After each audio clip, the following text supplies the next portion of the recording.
Liberando su potencial. Hablando de potencial humano, ¿alguna vez se han preguntado a qué se debe la gran disparidad de resultados y desempeño entre una persona y otra? Una persona que percibe $250,000 anuales no es 10 veces más astuta ni mejor que una persona que percibe $25,000 anuales. ¿Por qué la diferencia de 10 veces sus ingresos? Y si tomamos a una persona que percibe $2,5 millones al año, ¿será esa persona 100 veces mejor, más astuta que la persona que gana $250,000? Imposible.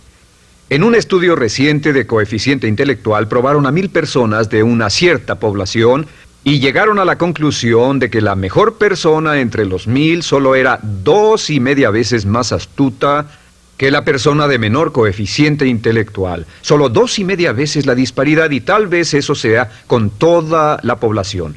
¿A qué supone que se debe la diferencia? Al hablar de potencial humano, llegamos a una fórmula que deduje hace algunos años. Tal vez eso lo explique un poco. La fórmula comienza con lo que llamamos AI. O sea, atributos innatos, las cualidades, la inteligencia, la habilidad, el temperamento, cosas con las que se nace que no pueden cambiarse mucho. Además de los atributos adquiridos. Estos atributos son muy importantes, son su educación, su capacitación, sus capacidades, su experiencia, conocimiento, sabiduría, etc., multiplicado por A, que es su actitud, es igual al potencial humano individual, o al desempeño humano individual o resultados individuales humanos. Ahora, de estos tres, los atributos innatos se traen desde el nacimiento. Los adquiridos pueden cambiarse, pero se necesita cierto tiempo para ello, aunque a veces cambiamos muy rápidamente.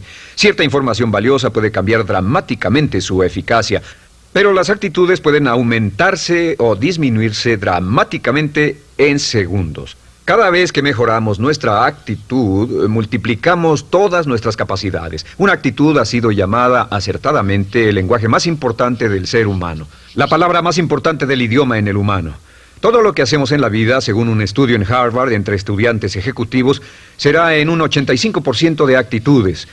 Un 85% de su éxito estará determinado por su actitud. Eso significa que está determinado por cuán positivo o cuánta actitud mental positiva se tenga.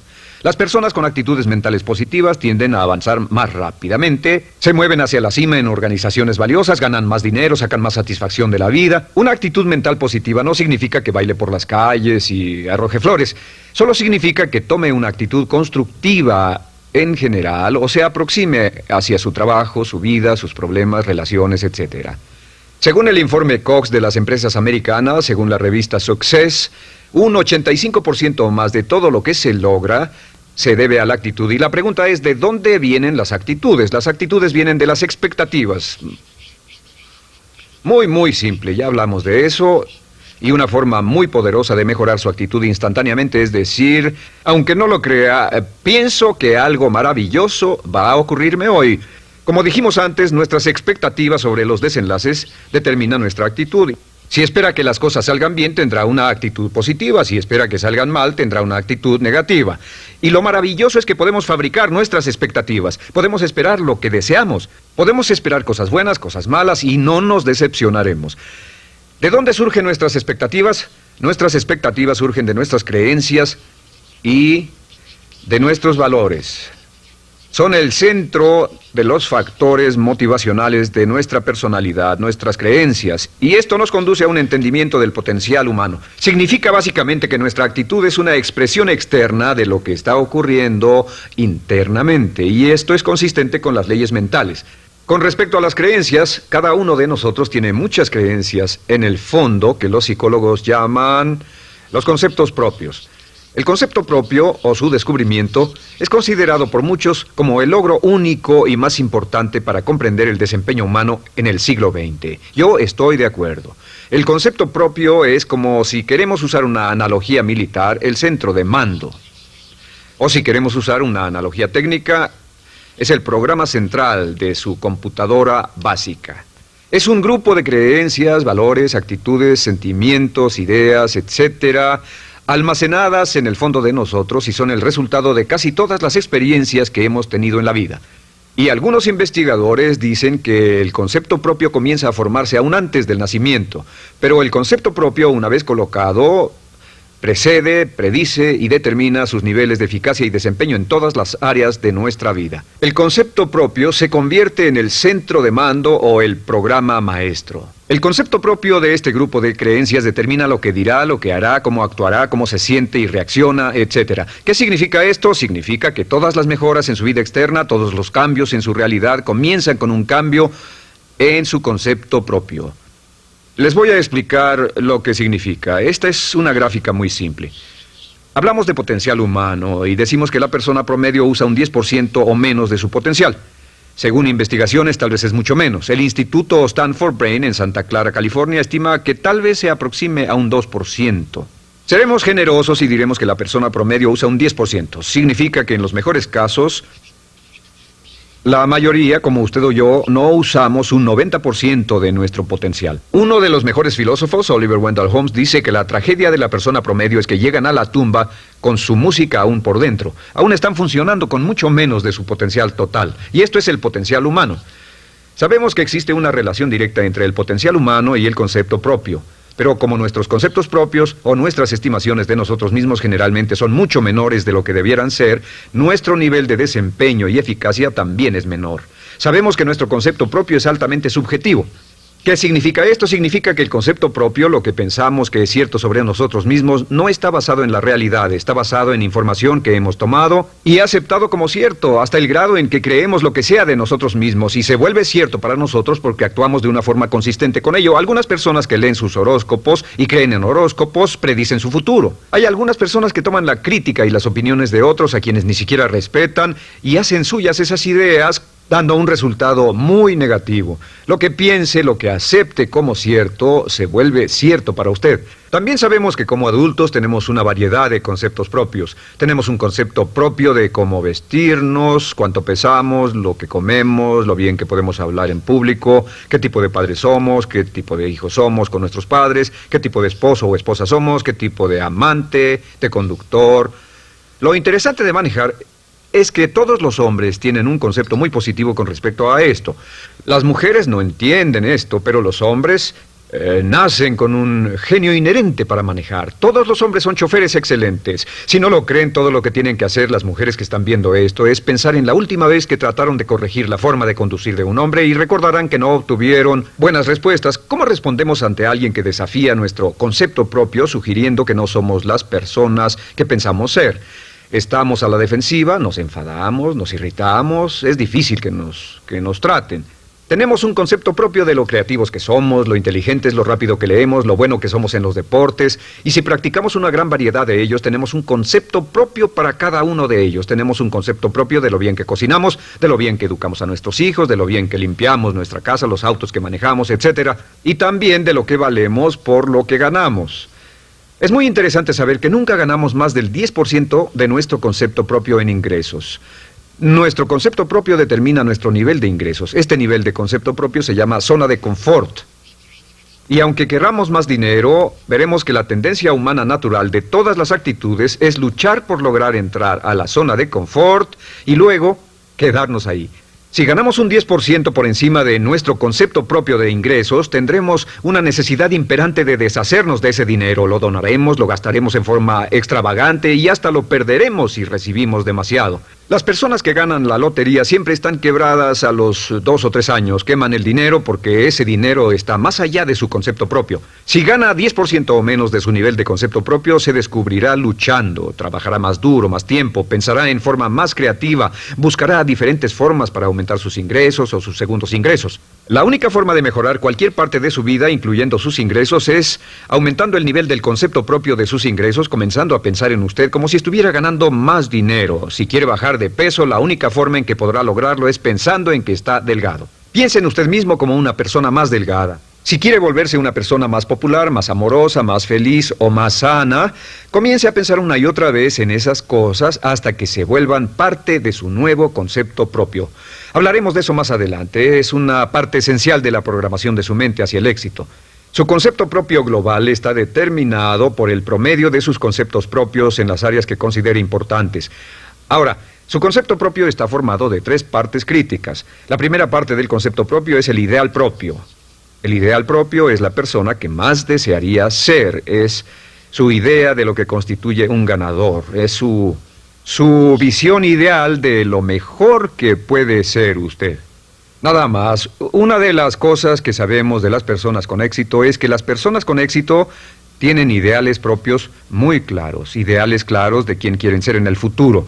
Las que no tienen éxito tienen ideales muy vagos. El número 2 es la autoimagen. La autoimagen es como un retrato de cómo se ve a sí mismo y lo que piensa de sí mismo.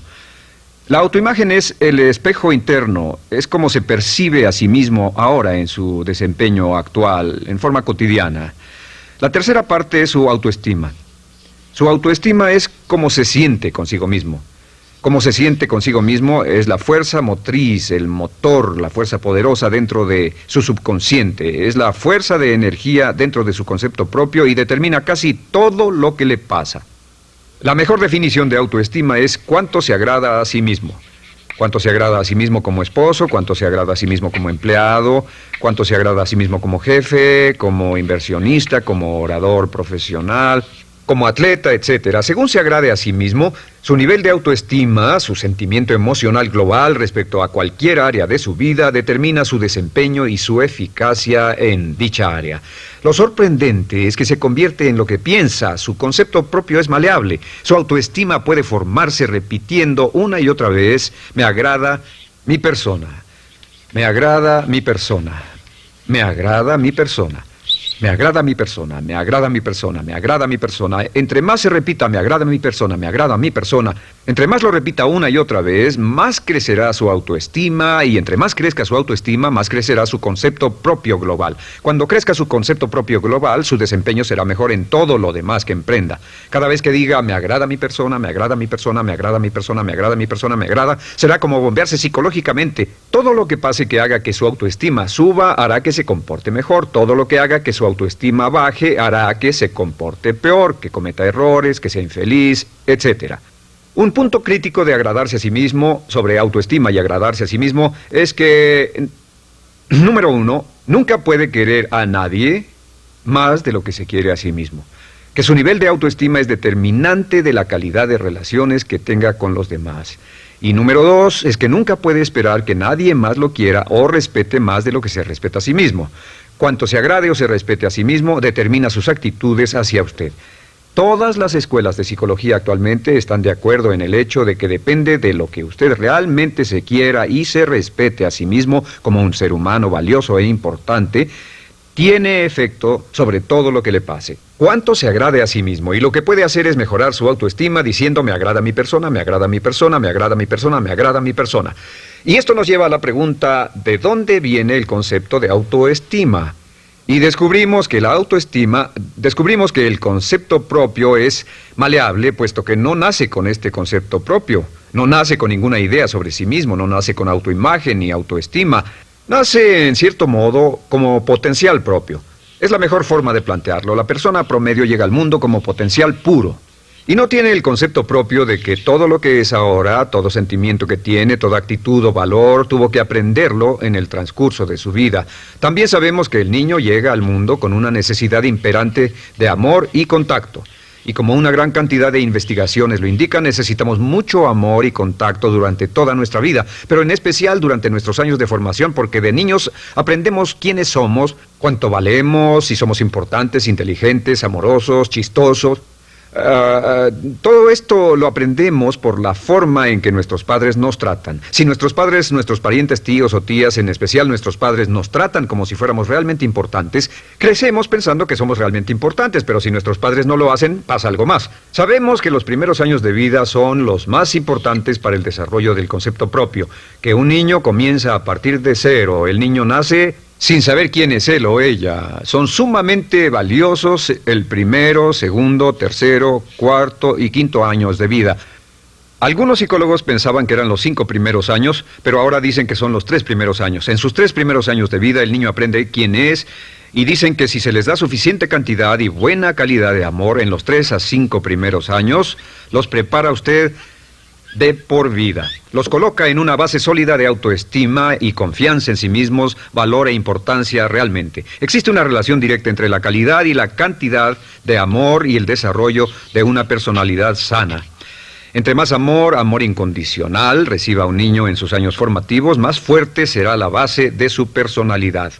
El reverso de la educación es que casi todos los problemas de psicosis, neurosis, perturbaciones de la personalidad y problemas de comportamiento surgen de los problemas que se tengan con el concepto propio.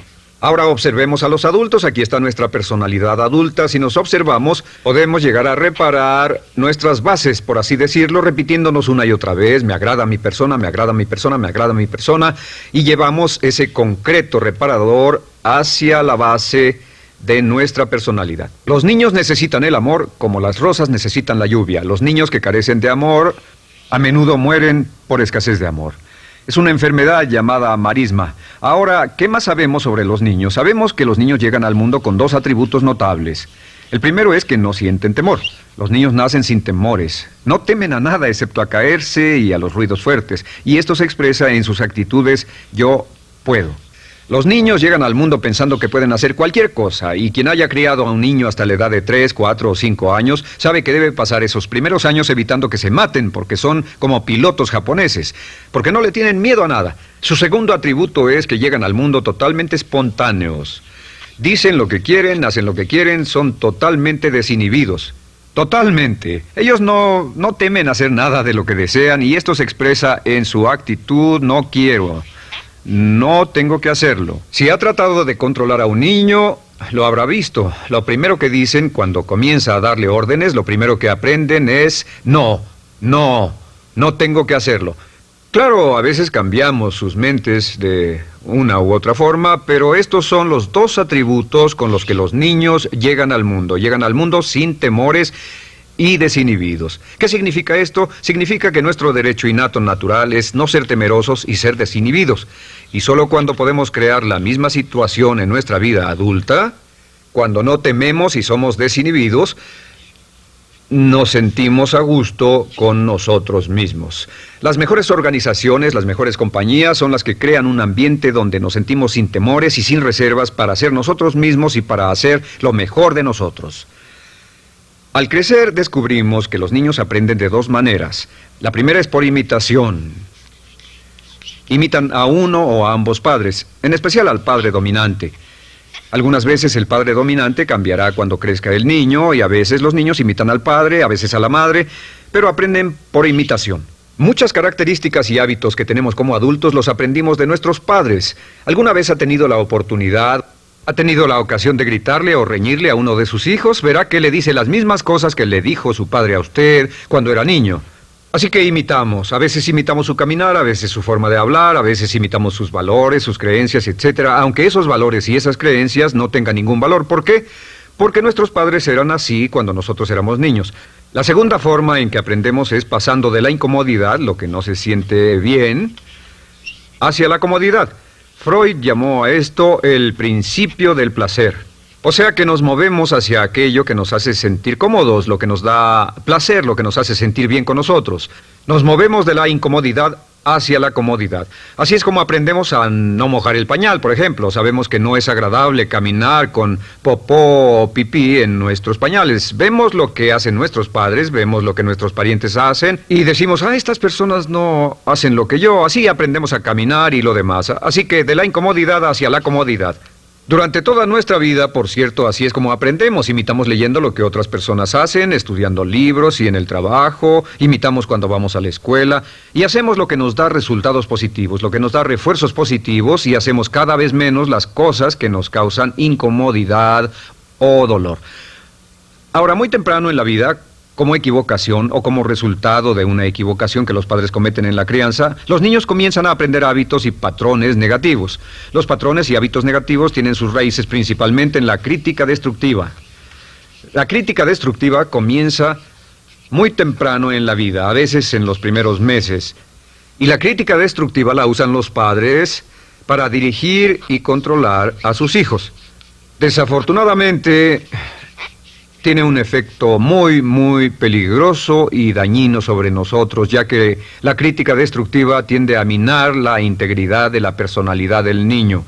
Muchos de nosotros, incluyéndome a mí y a muchos de ustedes, nos hemos visto minados y heridos por la crítica destructiva más que todas las guerras en la historia. Ahora, como resultado de la crítica destructiva, comenzamos a desarrollar hábitos y patrones negativos. Los patrones de hábitos negativos son respuestas condicionadas hacia los estímulos. Los patrones de hábitos negativos se desarrollan en los inicios de la vida. Se desarrollan como resultado de una repetición del temor y el dolor una y otra vez. Se desarrollan como resultado de la crítica destructiva, el castigo físico, etc. En los inicios de la vida comenzamos a desarrollar dos manifestaciones que nos persiguen durante toda nuestra vida y más que ninguna otra cosa inhiben nuestro potencial. La primera es la llamada patrón de hábito negativo inhibido. El patrón de hábito negativo inhibido se aprende cuando al niño le dicen una y otra vez no. Aléjate de ahí, no toques eso, y se le castiga. Cuando el niño intenta algo nuevo, o se involucra con algo, o huele algo, o derrama algo, o rompe algo accidentalmente, el padre estalla y se enfada mucho. Como ven, el niño está impulsado por la curiosidad insaciable de explorar su mundo. Y lo que pasa es que cuando lo explora o se interesa y echa a perder algo, si el padre reacciona golpeando al niño, el niño comienza a pensar cada vez que intento algo nuevo, cada vez que intento algo diferente, cada vez que voy más allá de mis límites, cada vez que me salgo de mi zona de comodidad, cada vez que no juego sanamente, me golpean, me castigan, me lastiman, me envían a mi alcoba y me siento mal. Y muy pronto el niño desarrolla el sentimiento de no puedo, no puedo. No puedo. Cada vez que trato algo diferente, me castigan. No puedo, no puedo, no puedo. Es como la respuesta de Pavlov. Pavlov sonaba la campana y le daba de comer a un perro, y el perro salivaba, y Pavlov alimentaba al perro. Mientras sonaba la campana, el perro salivaba y siguió haciendo eso, y después Pavlov solo sonaba la campana y el perro salivaba. Lo que pasa en la vida adulta es que esto crea lo que llamamos temor al fracaso. El temor al fracaso es una respuesta condicionada a un proceso de crítica destructiva que ocurre en los primeros 5 o 6 años de la vida. El temor al fracaso automáticamente nos activa, nos sentimos ansiosos, tensos, intranquilos, sentimos presiones y estrés en nuestro plexo solar, sentimos ganas de retirarnos del evento, y el temor al fracaso es la razón principal por los fracasos en la vida adulta. Es la razón principal por la que evitamos cumplir plenamente nuestro potencial. De hecho, todos los patrones de hábitos negativos se experimentan en el cuerpo físico. Puedes saber cuál es un patrón de hábito negativo porque se siente en el cuerpo físico, precisamente. El patrón de hábito negativo inhibido, el temor al fracaso, el no puedo, ocurre primero que todo en el plexo solar. ¿Ha tenido la ocasión donde debe hablar frente a un grupo, debe ir a una revisión de su desempeño o debe hacer una llamada determinante? Primero su plexo solar se aprieta. Si el temor continúa, su respiración se acelera. Su corazón comienza a latir apresuradamente, su frecuencia respiratoria aumenta y le duele la cabeza como migraña en la parte frontal, su garganta se le cierra y no puede hablar y se le seca la boca por completo, y como se pone tan tenso y asustado, va corriendo al baño. Estas son todas las manifestaciones. No hay peligro físico, pero sí peligro psicológico, una respuesta condicionada. Cuando sentimos estas cosas, la tendencia es retirarse de la situación que las ocasiona, y es la razón por la que no logramos mucho si retrocedemos.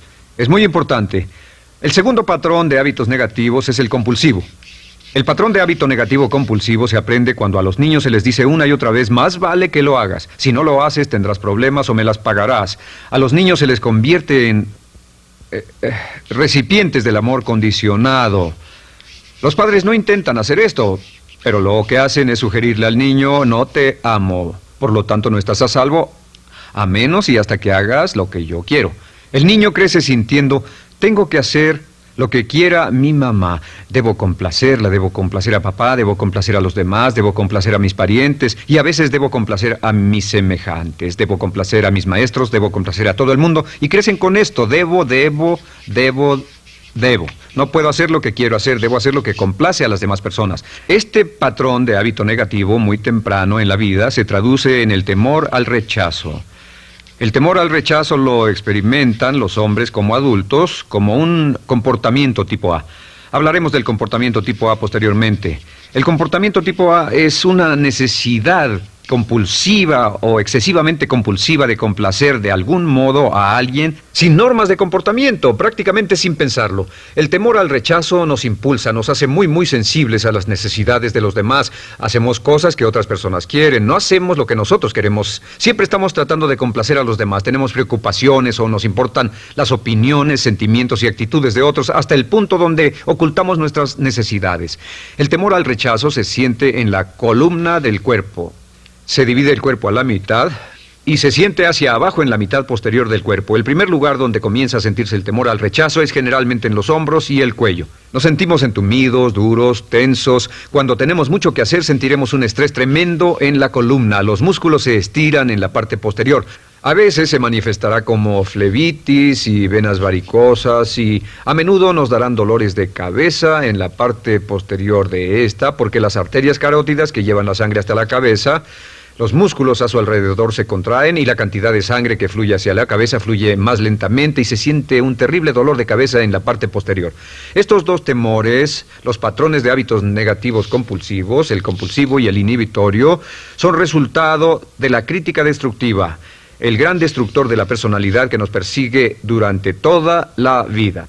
Y lo maravilloso de todo esto es que como son patrones de hábitos aprendidos, podemos olvidarlos. Podemos acabar con el temor al fracaso que nos detiene. Podemos acabar con el temor al rechazo que hace que hagamos cosas que complacen a los demás en vez de complacernos a nosotros, trabajando con nuestra propia autoestima. Porque existe una relación inversa entre la autoestima y el patrón de hábitos negativos. Porque entre más se agrade a sí mismo, menos teme al fracaso. Entre más se agrade a sí mismo, menos teme al rechazo. Entre más se agrade a sí mismo, menos temerá a cualquier cosa. Y si sigue repitiendo, me agrada mi persona, me agrada mi persona, me agrada mi persona una y otra vez, si sigue diciendo esto, con el tiempo su autoestima sube más y más y más y más y sus temores desde luego bajan. Cuando su autoestima sube, sus temores van en dirección opuesta. Ahora, ¿cómo enfrentar la crítica destructiva si debe criticar a otras personas? Pues eso es muy simple. Muchos padres nos han preguntado eso. ¿Cómo se controla a los niños? Una de las claves para controlar a los niños es dirigirlos para que hagan algo constructivo en lugar de hacer algo destructivo. Otra cosa que debe recordarse es que lo que quiere hacer es que quiere dar una crítica informativa, crítica constructiva, lo que significa que se les dice a los niños lo que pueden hacer o a los adultos lo que pueden hacer mejor. Todo el propósito de dar retroalimentación de cualquier tipo es mejorar el desempeño. Si es padre o si es jefe o si es una persona en una relación, si una persona está haciendo algo malo o inadecuado, todo el propósito de darles cualquier tipo de retroalimentación es para que puedan hacerlo mejor. Sin embargo, existe una relación directa entre la autoestima y la crítica destructiva. Cada vez que se critica a una persona, su autoestima baja. Y cada vez que su autoestima baja, su habilidad para desempeñarse baja. Si critica a una persona en forma destructiva demasiado tiempo, llegará a un punto donde no intentarán nada. Se convierte en lo que llamamos hipersensible. Un adulto hipersensible es aquel que no puede aceptar críticas de nadie. Un adulto hipersensible es una persona que está muy tensa, ansiosa, si siquiera sugiere que no está haciendo lo correcto. Si trata con un adulto hipersensible, la clave es sentarlo y recordar 4 cosas. Número 1, comenzar con alabanzas. Número 2, proteja la autoestima de la persona a toda costa. Número 3, discuta el desempeño y no a la persona. Hable del comportamiento más que de la persona. Y número 4 es enfocarse hacia el futuro en vez de en el pasado. Enfóquese hacia lo que va a hacerse en forma diferente en el futuro en vez de lo que pasó en el pasado. ¿Por qué? Una razón muy simple, porque una persona no puede controlar el pasado. Al no poder controlar el pasado, cualquier crítica de lo que han hecho en el pasado les da un estrés tremendo y frustración. Así que, en resumen, la clave del éxito en la vida es una actitud mental positiva. Una actitud mental positiva se basa en expectativas de éxito, de una serie de expectativas positivas. Esa serie de expectativas positivas se basa en sus creencias y en su concepto de sí mismo. El centro de su concepto propio que determina su eficacia en la vida es su autoestima, y su autoestima se mide por cuanto se valore a sí mismo. Las dos cosas que nos frenan más que nada son el temor al fracaso y el temor al rechazo. Y uno de nuestros secretos centrales de éxito es este: Conviértase en un organismo generador de autoestima perpetua. Haga continuamente cosas para usted mismo, hacia sí mismo en su vida, que hagan que se agrade a sí mismo, que se ame, que se acepte, que se respete, que hagan que se sienta fantástico con usted mismo. Si es un jefe o un padre, no olvide que la clave para el máximo desempeño en su hogar y en su trabajo es hacer que las personas se sientan maravillosamente consigo mismas. Entre mejor se sienta consigo mismo y más se agrade, más probable será que logre que las personas a su alrededor lo quieran, lo acepten, lo respeten, se respeten.